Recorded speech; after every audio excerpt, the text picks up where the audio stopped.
Welcome to Destination Unlocked with me, Daniel Edward. Just about ready to depart. Please make sure your seatbelt is not fastened and do make yourself comfortable. Destination Unlocked is the chatty travel podcast where a local expert helps you unlock their corner of the world. Today we're unlocking Chicago, a city I've somehow never visited, but absolutely plan to after this conversation. My guest is Hillary Marzec, founder of Inside Chicago Walking Tours, and she's packed this episode with genuinely useful tips, from the best Chicago neighborhoods to what to eat and what not to put on a hot dog, to why Chicago's architecture is some of the most important in the world. If you're planning a Chicago trip or flirting with the idea, stay with us. So, Hillary, where are you unlocking for us today? Hello, Daniel. I am unlocking beautiful Chicago on a sunny, crisp autumn day. Beautiful. And thank you for using the English term autumn. A fall morning in North America is just gorgeous. It's an amazing time of year to be there. Yes, definitely it is. And I think that Chicago gets a bad rap for its weather, so I'm here to represent for the autumn and even the cooler seasons. I think we will come on to weather, actually. I think a conversation about Chicago without talking about the weather is like talking about London without talking about the rain. But before we do touch on the weather, if somebody has never been to Chicago before, let's just round up the top things that they simply must have on an itinerary, and then we'll dive in from there. First of all, dress for the weather, obviously. We always say there's no such thing as bad weather, only badly dressed people.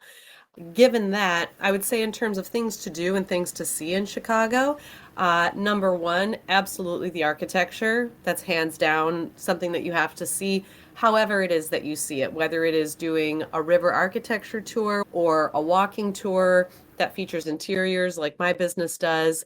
Just getting out and actually enjoying and learning to appreciate the place that Chicago has in not only American, but really international modern architectural history. That's your number one thing. Do the architecture. I would also say appreciate Chicago for its food. Believe it or not, we're not just pizza and hot dogs and Italian beef, though those are all very good. We have about 200 neighborhoods, and just like so many big American cities, we are a city of immigrant communities and immigrant histories, and so our cuisine reflects that. So I would say eat your way through Chicago's neighborhoods. We have an area at downtown where Buckingham Fountain is, by Millennium Park, by Maggie Daley Park. There's this big chunk of green space. We've had some part of the city since our earliest days designated to be publicly accessible parkland. I definitely think of the waterfront, the beaches onto the lake, which you don't even realize is a lake. It's so ginormous. I hadn't thought about the green spaces. And it's just gotten bigger and bigger. We call it Chicago's front yard. It's Grant Park. And then just west of that, going along Michigan Avenue, we have also little special gardens, including the Spirit of Music Garden, where we have free outdoor dance festivals in the summer. We call this little string of gardens the Emerald Necklace that Michigan Avenue wears along the lake. So yeah, we are a very green city. That is so poetic. I love that. The Emerald Necklace. Oh, maybe that was Emerald City. You know, there actually is a connection there. Did you know that? I did not. Go on. What's the connection? The Emerald City, actually, in The Wizard of Oz, L. Frank Baum actually wrote The Wizard of Oz in Chicago. And don't quote me on this, but I am being recorded, so maybe you can quote me on this. You will be quoted. I believe that Walt Disney's father worked at our World's Fair of 1893, where the main campus of the World's Fair was these gorgeous neoclassical Beaux-Arts style buildings that were meant to be temporary. It was kind of like a glorified carnival. And no one had ever seen anything like that in the United States, certainly hadn't seen it electrified at night. It must have been absolutely magical. And so it's kind of commonly said that Walt Disney then grew up with stories from his dad about this magical place. And then he comes up with Disneyland and the castle and the magical city. You know, whether it is the magical kingdom or the Emerald City, they both kind of have their heart in Chicago, believe it or not. Wow. I always imagined that he would have been sitting in Kansas thinking, oh, how do I get out of here? He wrote it in the Emerald City. The thing with Chicago is it gets many nicknames, Windy City being one of the more famous ones, which obviously touches on some of your delightful weather. But also America's best big city. Apparently, it's official. It's been voted America's best big city for 9 years running, which is amazing. Yes, that's absolutely true. I mean, people internationally might have incorrectly assumed New York. But no, America's best big city is Chicago. Why do you think that is? Well, I would say working in tourism, I do meet a lot of international guests, and I can't tell you how often I hear the exact same kind of sequence of thinking and events and planning that people make. They say, when you visit the United States, first place you have to visit is New York. And then because you want to see something on the West Coast, you might jump over to LA or San Francisco or maybe even Las Vegas. And then maybe because you have a layover in Chicago, you'll do a day in Chicago. And every single person, I'm not saying this because I work in the tourism industry. I'm saying this because this is the actual feedback I've had over 20 years. People say, we really wish we would have started in Chicago, because you're just not expecting it. You don't know that it's such a beautiful city. You don't know that there's so much to do. So I think that in a way, Chicago is sort of a best kept secret, especially among international tourists, but even among American tourists. If you were to plan out a 3-day visit, you said there are hundreds of neighborhoods. Mm-hmm. Where do you base yourself? I think base yourself downtown because you are centrally located. It's walkable. The whole city is relatively walkable, but obviously when you're downtown where all the L lines come together and converge, that's where most of the museums are. That is where we have so many of our free events, throughout the summer, for example, or even around Christmas time. That's where we have the Chris Kindle Mark. That's where we have the official city Christmas tree. You're in the center of everything, and you have the easiest access to L lines and buses so that you can go explore other neighborhoods. L lines. How easy is it to use? I think they're very easy to use. Picture, Chicago right up against Lake Michigan. Lake Michigan is in the east, Chicago's to the west of it. You basically have this nugget of a downtown, and all these different L lines kind of spider out through the city. And so the farther out you get, the more spread apart these L lines get. And so if you get out into the farther neighborhoods, it's difficult to transfer from one line to another without coming in, transferring near the nugget of downtown, and then going back out. Or you just take bus lines to get from one to another. A tourist coming for 3 days or so, should they get a pass card that just sort of covers them, or you pay as you go? I think getting some kind of pass, get a day pass. I want to say for a whole day on the CTA, it's like $5. That's amazing. Yeah. My gosh, in winter you could just ride it for the warmth. And some people do. I've considered it myself. And in terms of museums, you are spoiled in Chicago. I don't think people realize how much there is there. The art museum is the one that immediately comes to my mind. What would come for you? I would say that probably my two favorite museums are the Art Institute, absolutely, but also the Chicago History Museum. Things like the Shedd Aquarium, the Adler Planetarium, the Field Museum of Natural History. Those are all wonderful museums. And I tell people, if you have more than a few days in Chicago, absolutely go and explore those. If you really like fish, absolutely go ahead. But I also feel like you can get an aquarium and a planetarium anywhere in the world. Whereas you can't get this specific art that you're going to find in the Art Institute anywhere else. You can't get a museum specifically about Chicago history anywhere else. So I recommend those two more than anything. I think you're so right. And I have had heated discussions about aquariums with people before because it sounds so dismissive, but it sort of is also true. I mean, we are on this earth for a finite amount of time, and how you spend your time shows what you value. And I'm telling you, if you love fish, then explore the aquariums of the world. No one is judging. And if you were to pick one or two main neighborhoods outside of downtown that are well worth hopping on the L and exploring for half a day or something, where would you say to head out to?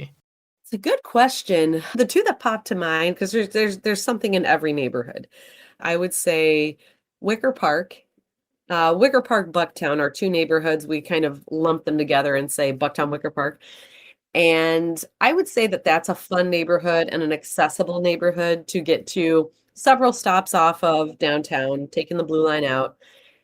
you have this wonderful combination of historic architecture from the great beer barons of the 19th century building their mansions out there to very hip, even hipster places like cafes and restaurants. And it's a very interesting mix of people. Wicker Park is probably the most kind of visitor friendly while not being downtown. But then if you want to just see kind of how Chicagoans live, then getting to a maybe lesser known but still accessible and still pretty neighborhood, there's a neighborhood called Andersonville. That's historically a very Swedish area. That's kind of how Chicago neighborhoods are, is like who settled it when? That's kind of what we know it as. And so there's a big old water tower on one of the buildings there that has a huge Swedish flag on it, for example. So Andersonville is like a lot of Chicago neighborhoods where it has kind of a commercial drag that has a bunch of restaurants and shops. And then just off of that, you have all kinds of representative residential architecture, brownstones, graystones, bungalows. So I think Andersonville is kind of an accessible neighborhood to do a little bit of like shopping and people watching, but also get out into the neighborhoods and just kind of see what Chicagoans are like and see how they live. Really see how the locals live life, because that's how you experience what real life is like. Otherwise, you just see the billboard. Yeah. Or you just see the gangster movies and you figure that we all have, how many times have I encountered French people who say, Chicago, Al Capone, bang, bang. I'm like, it's a little more than that. I've got to ask you, given that we're sort of veering to the Italian side of Chicago, about pizzas. Deep dish. What would you like to know? Really, I'd like to know why. I don't know if that offends people. How, really, I think is the main question. How did this happen to a pizza? You talk about it like we desecrated it. We made it better. Okay. Here's the thing. And I will stick to this till the day I die. I think that food is like any kind of art. It's very subjective and everybody has things they like and things they don't like. And so when people, get up on Facebook saying, you're not a real Chicagoan if you like deep dish pizza, it's like, come on now, like that's ridiculous to say something like that. Everybody's got stuff they like, they got stuff they don't like. So the way that Chicago deep dish came to be is that pizza back around the mid 20th century, like World War II era, pizza wasn't really a thing for us. And apparently when GIs were over in Europe, particularly in Italy, they experienced pizza. They experienced a thin crust, Neapolitan essentially style pizza that wasn't meant to be a meal. It was kind of like a snack food. And so it got brought back here and served in bars and taverns. After the war, a lot of guys started opening up corner taverns in their neighborhoods. And the idea was you want to serve something to go with your beer after a long day of work, but you don't want to destroy your appetite because then your wife's going to be mad, right? And so we did start selling thin crust cut into squares. And that's a Chicago thing, thin crust, not cut into triangles, but cut into little squares so that you could have just a little bit of a snack with your beer. And then in the early 1940s, there were two guys who got together, Richard Novaretti, he was called Rick Ricardo, together with a guy from Texas, Ike Sewell. They opened up a pizzeria in River North in Chicago.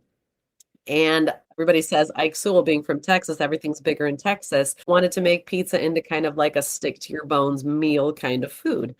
And so they made deep dish pizza. Who actually came up with the recipe is a hotly debated thing, but they came up with deep dish style pizza in 1943. And with the success of that pizzeria 12 years later, they opened up a second pizzeria down the block. And so now that they had two within a block of each other, they gave them numbers, Pizzeria Uno and Pizzeria Due.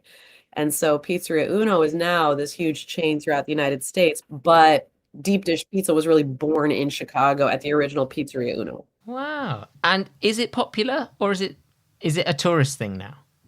I think Chicagoans, they feel like it gives them cred somehow to say, like, I don't like deep dish. That's only for tourists. That's not true at all. Tourists are going out to these neighborhoods, these far-flung neighborhoods, having deep dish pizza. No, some of us like it. Some of us don't.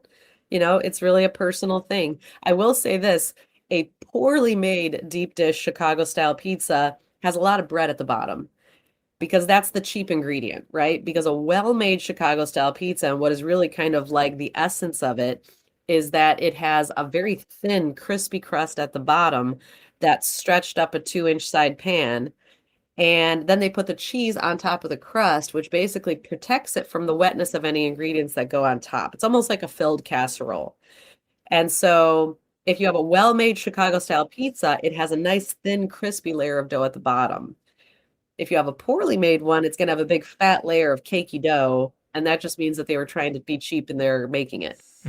So they should show an X-ray of their pizzas. I do all the time. To prove themselves, yeah. I've got another food thing to ask you, and then we're going to get into architecture, because I know that's your bread and butter whilst we're talking of food. Why can't you have ketchup on a hot dog? So Chicago-style hot dogs began back in the 1930s. I think they called them depression sandwiches. The idea being that if you have to make a meal go far and you have a sandwich with your meat and your bread, because that's really what a hot dog is, right? You've got your meat and your bread. To make it stretch farther and fill your belly more, put everything on it from the stalls around you at the market. We say run it through the garden. And so you have this kind of filling, dare I say, healthy toppings like tomatoes and onions and dill pickle and things like that. Ketchup would be too sweet and overpowering. It would disrupt what is really kind of a delicate balance of flavors and textures and even temperatures. I've never heard a hot dog be described as delicate before. I've been eating the wrong hot dogs. I'm coming to Chicago to try these delicate hot dogs. A Chicago-style hot dog, if you want to get technical, is always made with a Vienna beef hot dog. And the casing of it has like a nice little snap to it. So it's not like super, super soft. I've always been convinced that's plastic. No, it's probably just sheep intestine or something lovely like that. Oh, yummy, yummy. Shall we move on to architecture? And you've created your tour company around this part of Chicago. Inside Chicago Walking Tours is the name of your company. So we're not just talking about the exteriors of buildings sometimes, but maybe should we start outside and we'll work our way in? Yeah, absolutely. So the number one thing I would say to do in Chicago as a tourist is an architecture river tour. Anyway, after I had done that for 6 years and then worked as head of product development for one of the big boat companies here, I just kind of felt like this is somewhat limiting. It's a wonderful experience, but if that's the only experience you ever get of our architecture as the art that it is, then you're really missing 80% of the equation. And so you then went out, set up your own company, and yours is walking. So you're much closer to the buildings, which maybe means you don't get that skyline view that people get from the water. But what do you get instead? I would say that you get to really experience the intentionality of the architects. When I do river tours, I am always encouraging people, this is such a beautiful view, but I can give you 90 minutes of a laundry list of architects' names and dates and style names and all that. You're going to forget it as soon as you leave the boat. But when you actually get out on foot and you can understand that this building has a heaviness about it and this one has a lightness about it because this one is coming from this era where they were exploring, modern technologies, or this one wants a heaviness because they are trying to make you feel like it's been there a longer time than it has. That's the kind of thing you just don't have time, you don't have the perspective to teach about on a river. And it's storytelling. Architecture tells a story in physical form. Absolutely. It really is an art. Sometimes I feel kind of cheesy that I'm really hitting on this point for people, but I'll tell them, you pay ticket prices to go and see sculptures and paintings and whatnot at the Art Institute, but you could just walk right into this building. And this building, this is the final physical manifestation of a series of drawings, a series of edits, a series of imaginations and arguments and investments. You can't walk into the Mona Lisa, but you could walk into this building. There's an intentionality that I want people to appreciate about it. Is there a building in Chicago that speaks to you the most? I would say the Chicago Cultural Center is probably my favorite. It's right across the street from Millennium Park, where we have the Bean, which is actually called Cloud Gate, but everybody knows it as the Bean. I will ask a boatload of 200 people, who here has seen the Bean? And literally 200 hands go up. And I'll say, okay, hands down. Who here managed to get right across the street from the Bean to see the world's largest Tiffany Favril glass dome made of 30,000 pieces of Tiffany Favril glass made mostly by women? And like 3 hands go up, and people start looking at each other like, what? How did we miss this? It's because we miss the things that are next to the famous things. Maybe it's because I'm a second born child that I think this way. I'm the eldest, so I can't comment on that one. I'm sure there's still plenty of spotlight to go around. You write your tours, don't you? You curate them. Talk to me about how you do that part. I started in 2014. I make all the tours. I research them. I put them together. Back when I was first starting my business, for a couple of years, I was just walking around, getting more and more interested in the city at street level. And I would literally just be walking on the street, and I would kind of see in a window and I'd be like, that looks interesting. And I would pop inside, learn about the building. I do still make all of the tours myself. I now have 9 guides. So I hire them, I train them. It's a very small business type of thing. I have everybody over to my condo for Christmas, and I make my mom spaghetti and meatballs for everybody. It's fun. I hire these people that I truly like and enjoy as people. We're all performers and teachers. Everybody's got a sense of humor. They do the public tours, and I do mostly private tours and then boat tours. Which of your tours are you most proud of creating? That's a really tough one. So my very first tour that I created is still the most popular one. And I kind of shot myself in the foot with the naming of it because I called it The World Within: Dazzling Interiors of the Loop. But the problem is all of my tours go inside at least a few places. Like that's the whole point of the tours, inside Chicago walking tours. But so many people will contact me and say, we want to do the interiors tour. And I'm like, they're all interiors tours, but they're referring to the World Within because they think that that's the only one or that that's the main one. So I would say I'm most proud of that being my original, still being the most popular in the meat and potatoes of the business. And to get people who are in their 70s who say, I grew up in Chicago. I've never been in this building. And if you're not from Chicago, you don't even know where you're allowed to go. It gives people confidence because, there's no way I would just let myself into a building which doesn't advertise itself as public. I'd be worried I'd get arrested. Well, I'll always tell people if you don't know where you're allowed to go inside, try opening the door. The worst that could happen is it's locked or someone right inside tells you, I'm sorry, you're not allowed to be in here. Then your pride might be a little bit hurt, but you move on. But the best that could happen is that you do find some kind of space that you have access to, and it might be a really beautiful space. If people want to book onto your tours, how do they do that? Where's the best place to find out information and to do the booking? I would say just directly through my website, which is the name of my company, Inside Chicago Walking Tours with an S.com. InsideChicagoWalkingTours.com. We have a tour schedule page, so you can book directly through that. And then whatever email you put in, that's where your ticket confirmation is going to be sent. It's got the starting location. They all start in different places. They all end in different places because it's different content. And how far in advance is a really good time to do it? Because you do limit the number of people that can go into each individual tour, right? Yeah. I would say it depends on when you visit. If you're planning to be here on a weekend, you definitely want to book at least a couple weeks out. But if you're like here for work and you're here during the week, chances are we'll have space for you on a tour. So even if it's the next day, it doesn't hurt to check and see if we have room on our tours for you. And there's a bunch of tour options too, and they all go inside at least a few buildings. I hope you're enjoying my conversation with Hillary Marzec from Inside Chicago Walking Tours. As you have probably worked out already, she is your classic inquisitive researcher. So a walking tour with her or her team always unlocks something unexpected. Well, in this case, she unlocks doors that were never locked to begin with. But you'd have just walked straight by without her. Her website, once again, is www.InsideChicagoWalkingTours.com.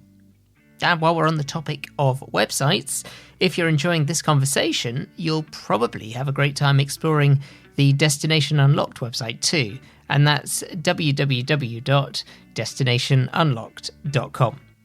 You'll find more conversations, blogs, articles, city guides, recipe cards if you feel passionately about homemade deep dish pizza, you're on your own when it comes to boiling a Vienna and putting it in a hot dog bun.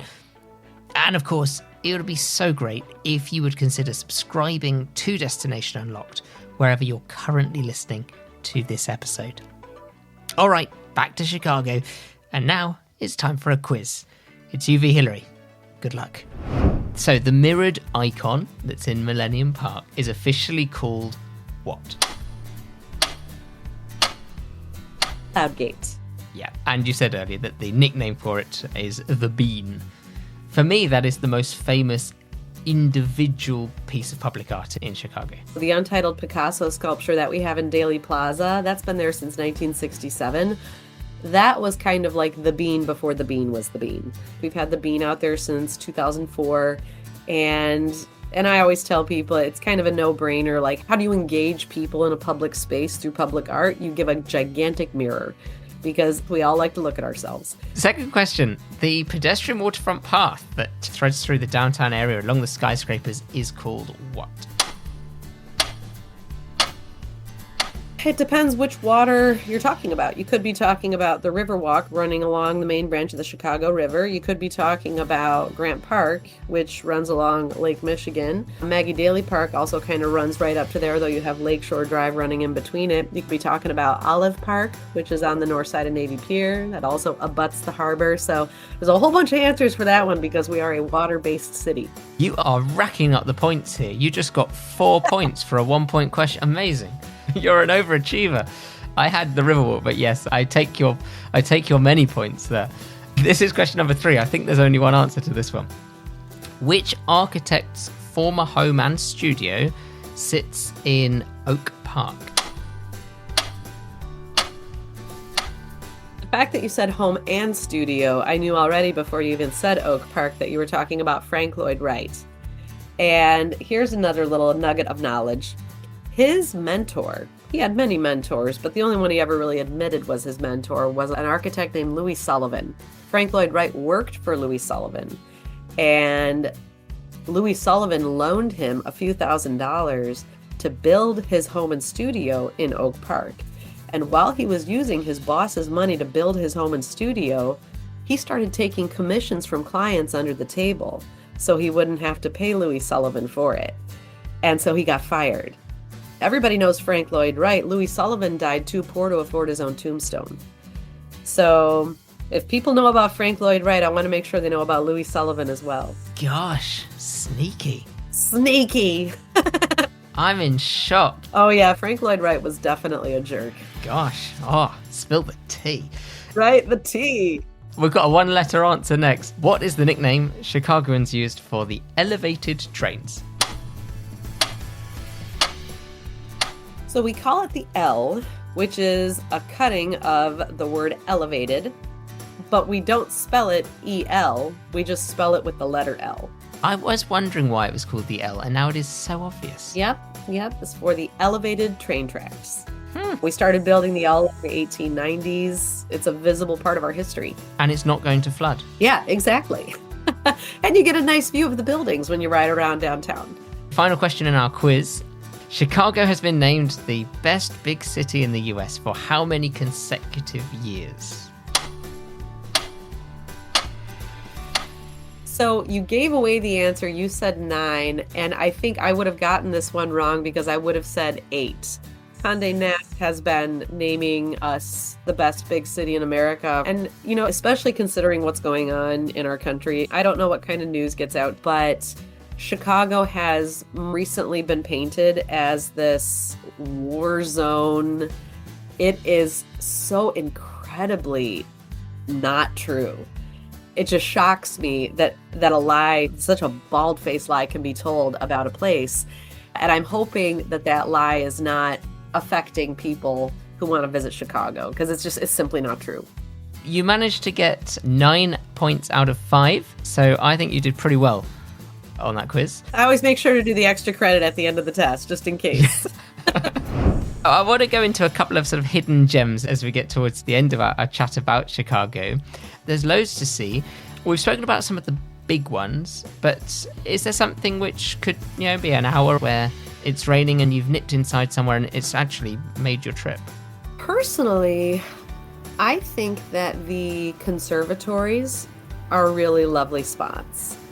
Those are those turn of the century greenhouses, these massive greenhouses. We have two famous ones. One is the Garfield Park Conservatory. One is the Lincoln Park Conservatory, which is right next to the Lincoln Park Zoo, which is one of the last free zoos left in the country. And so the conservatories, I think, are a beautiful spot if it's, the middle of winter or it's starting to get cold or it starts raining. To be able to dip in there and it feels almost tropical and you're just surrounded by plants, I think that's a really lovely kind of hidden gem. I think also knowing about the pedway and how to use it. The pedway is an underground system of about 5 miles worth of passages. Sometimes it's just lower levels of buildings. Sometimes it's tunnels going under streets. We have a tour that I call Open Your Eyes, Chicago's Underground Pedway and Other Secrets of the Loop. Ooh. Because it's a great system to know about if you do want to get out of the rain, get out of the cold, or even get out of the heat. Yes, for the summer. You can stay in the air conditioning. So the pedway is essentially a walking underground. Exactly. Ped as in pedestrian. And what would you find actually down there? Or is it just to get between things?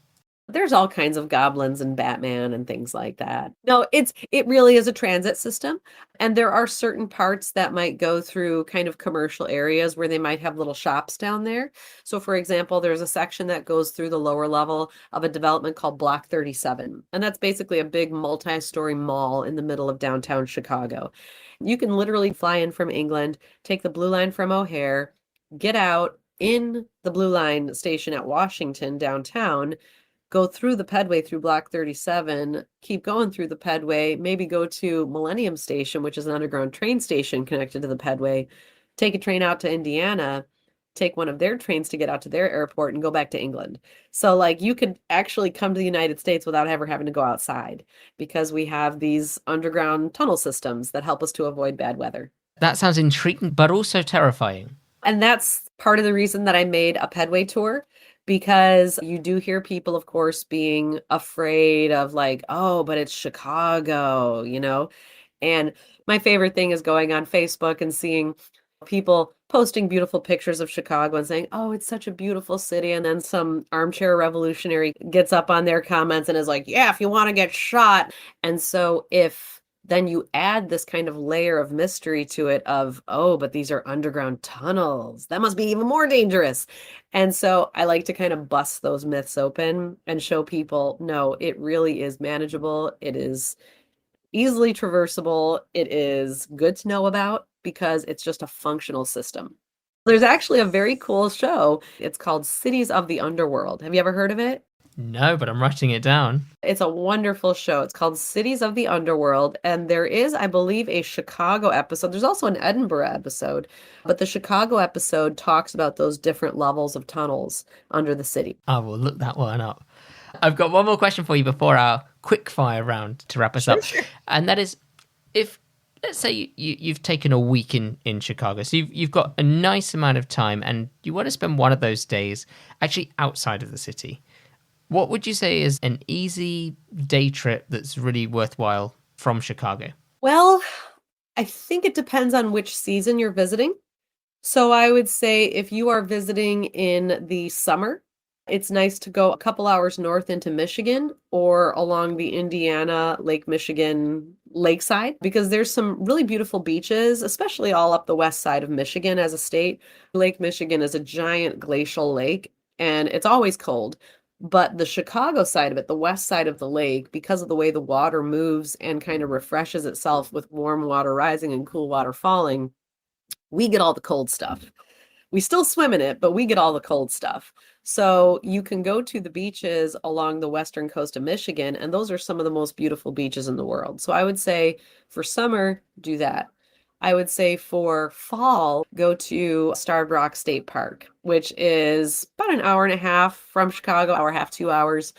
And it's these just beautiful sandstone bluffs and colors and walkways. And it's just a really, really beautiful spot. They've got this old lodge there built in, I think, the 1930s. Winter, maybe visit Galena, which is an old historic town a few hours away from Chicago. It's very cute when it's dressed up for Christmas. Spring, I would say maybe go to some place that has good gardens, like once again, going up to Michigan to Holland, Michigan for their Tulip Festival. Oh, brilliant. Well, thank you. We've got a whole year worth of day trips there. The wrap-up roundup quickfire finish is now ready for boarding. Let's do our quickfire round. We'll start with your top thing to see or do in Chicago.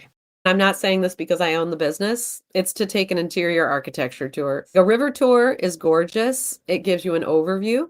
If you can do both, I think those are the two sides of the coin. Second one, a tourist trap to avoid. Ooh, I hope I'm not going to get in trouble with anybody for saying this. I would say maybe any of those really gimmicky tours, like a donut tour or the Ghosts and Gangsters tours. It's like when customers ask me a question about some gangster history, I'll say, well, tell me, do you want to know the truth or do you want the narrative? Yeah, I would say those kind of gimmicky tours, maybe skip those and go for something that has a little bit more meat to its bones. What's your favourite time of year to visit? Ooh, also a tough one because every season I feel like, oh, I really like this season. Because I've always been an autumn person. I love autumn. I'm wearing a flannel shirt right now, for goodness sakes. But I think that spring in Chicago is really breathtaking. We are a very green city. We have these amazing flower beds and medians that have the flowers in them. Tulip time in Chicago is stunning. Every single bulb is planted individually by workers. And it's a beautiful time of year. So I think spring is the prettiest. Summer, probably the most stuff to do. There's all kinds of free programs. I think because we weather the winter the way that we do, once it starts to get a little bit warm outside, the city is like, here, get outside, do all these free things. And so week by week, there's free neighborhood festivals, there's art festivals, there's music festivals, blues fest, jazz fest, gospel fest, house music fest. The one that's probably my favorite is the Chicago Summer Dance, a free dance festival throughout the summer where you get free dance lessons to go with whatever music is being played that evening. That's fantastic. Yeah. Amazing. What would you say is your top book about Chicago? Aside from all the architecture books, I would say The Devil in the White City by Erik Larson. The White City is that main campus of our World's Fair of 1893, and the devil is America's first documented serial killer, H.H. Holmes, who used the popularity of the fair to murder people. It's a historic fiction. It really brings that whole moment of Chicago's history to life and just learns so much about that moment of the World's Fair, quarter of a century after so much of Chicago burned down in a great fire. We got to reintroduce ourselves to the world and to ourselves. And so we debuted things like the Ferris wheel, which was meant to be a competition to the Eiffel Tower. It was really a fantastic moment in our history, and that book brings it to life. What would you say is the top food or drink to try? You said there's so much in Chicago, but if you had to pick one. If I had to pick one, I tend to go to Italian beef, which, when you grow up with something just being a thing, you don't realize that it's a local thing. I've had people say, like, where do we go to get a good Italian beef? I'm like, I don't know, just go get one. But it actually is a thing. It's essentially a roast beef sandwich on a special kind of bread that can take the wetness of the beef that you put inside. And when you order it, depending where you go, there's a certain kind of lingo that goes with it. So if you get it dry, they'll just take the meat out of the vat with the tongs and they'll shake it off and they'll put it in the bun. If you get it wet, they'll not bother shaking it off. They'll put it in the bun and then they might put a little ladle of the juice on it. You can also get it dunked, which is what a lot of people do, where they literally make the sandwich, then they take it with the tongs and they dunk it in the juice that it just came out of. So it's a messy sandwich. You could get it sweet, which is made with roasted bell peppers. You could get it hot, which is made with giardiniera. So you walk into an Italian beef place and you'll say, I'll have one sweet, wet, and they'll know what you're talking about. Oh my gosh, you got to really know the code. You do. And my final question is a top authentic souvenir to take home. I'm not thinking of a fridge magnet that you can get from anywhere, but what's something that's really Chicago? I would say the first thing that comes to mind for me is craft beers and spirits. I think that's just kind of become a thing. People like to have small batch craft things. So I would say if you do enjoy alcohol, doing something like that, like we have a local distillery called Koval, Koval, and that's just tucked up in one of the neighborhoods. They make all kinds of whiskeys. You can do a tasting there. They make a whiskey just out of oats, which has a nice smooth finish to it because it's made of oats. For non-alcoholic, also something edible, I would say maybe some Garrett popcorn, which is a big thing. They do this caramel corn, they do cheese popcorn, and ideally you get those two together in what they used to call the Chicago mix, and then they renamed it the Garrett mix. If you get the cheese one, you got to make sure you have little moist towelettes for your fingers because it dyes your fingers orange. Hillary from Inside Chicago Walking Tours, thank you so much for unlocking Chicago for us. Absolutely. Thank you so much for having me. It was really fun to talk with you. That's all for this episode of Destination Unlocked. A huge thank you to Hillary Marzec from Inside Chicago Walking Tours for helping us unlock Chicago, from the river views and interior architecture to deep dish debates and those gloriously messy Italian beef sandwiches. If you're planning a Chicago trip, go check out her tours. They're such a smart way to see the city. And if you enjoyed this chat, hit follow or subscribe so you can find your way back for our next journey. For more interviews, guides and extra travel tips, head to destinationunlock.com. I'm Daniel Edward, thanks for listening, and I'll catch you next time.